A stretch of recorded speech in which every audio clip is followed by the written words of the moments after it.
დავით ახალგაზრდით. ასე რომ ჩვენ ბავშვისთვის ჭირდება წამალი, ჩვენ ბავშვთვის გემიშენის დისტროფია, რომელიც არსებობს ეს მედიკამენტები და ჩვენი თავრობა ყველანაირად ზღუდავს ყველაფერს, გააშალოს ეს წამლები. გამარჯობა. სამწამლებს არანაირი გზას და წყაროს არ გვაძლევს იმისათვის არც იმით, რომ არ არის აღიარებული ეს სამლები სოფლიო მასშტაბით. არის რომელიც ქვეყნებმა აღიარა და არის დარჩენილი თითოეული ქვეყნები, რომელიც კიდევ აღიარებენ ამას და ბავშვებს გადაარჩენენ და რა ვიცი, ყველას მომართო ეს ემიგრანტებს, ყველას ხო რომ პატარა რაღაცნაირად გამოვიჩინოთ დიდი ყურადღება იმისათვის, რომ ეს ბავშვები გადავარჩინოთ, რომელიც ჩემო ძმაო, ჩემი ხმა გესმის? დიო, ჭედავ შენი ხმა და კადრი არ არის კაი. ჩემი ხმა გესმის?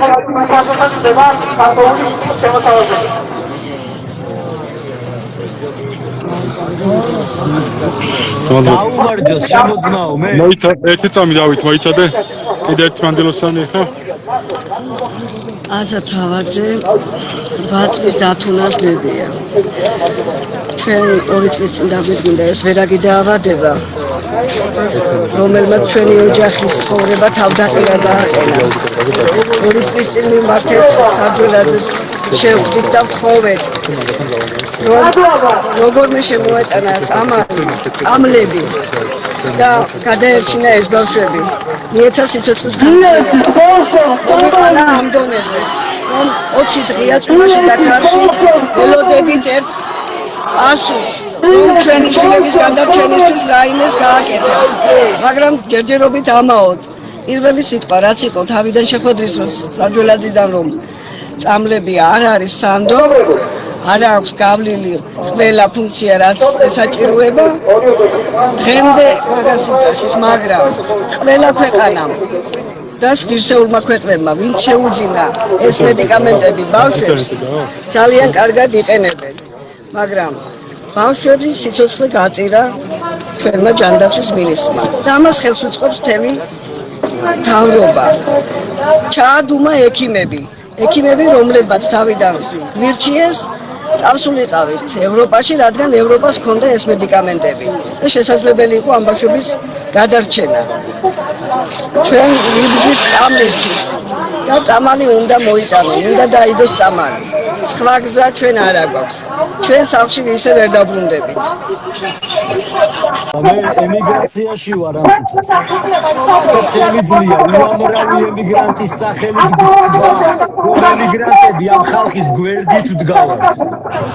აუცილებლად უნდა მისცენ ბავშვებს წამალი, სახელმწიფო ვალდებულია ამ დროს.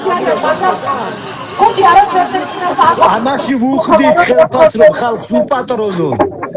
შეიძლება ხალხო ისეთ ქვეყანაში ცხოვრობდნენ მშვიდად და წყნარად, სადაც ბავშვები ითხოვენ წამალს. ბიჭო, ამაზე მეტი რაღა უნდა დაგემართოს, ამაზე მეტი რა უნდა გიქნა სახელმწიფომ?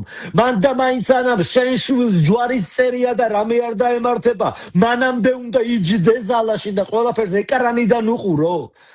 ვერ ხვდებით რომ ამ ეკრანიდან ყურებამ მიგვიყვანა ყველანი აქამდე. დღეს რომ დედები დგანან გარეთ და შვილისთვის წამალს ითხოვენ, რომ სიცოცხლე გაუხანგრძლივდეს, ამ რეალობაში ყოფნა არ მოგბეზდათ ბიჭო. ხმა როდის უნდა ამოიღოთ? როდის უნდა მიხვდეთ, რომ ერთმანეთზე ზრუნვა არის ყველაზე მნიშვნელოვანი? როდის უნდა მიხვდეთ, რომ საქართველო ერთმანეთზე ზრუნვამ გადაარჩინა და ერთმანეთის სიყვარულმა გადაარჩინა და აქამდე კიდევ ამიტომ ვართ ქართველები.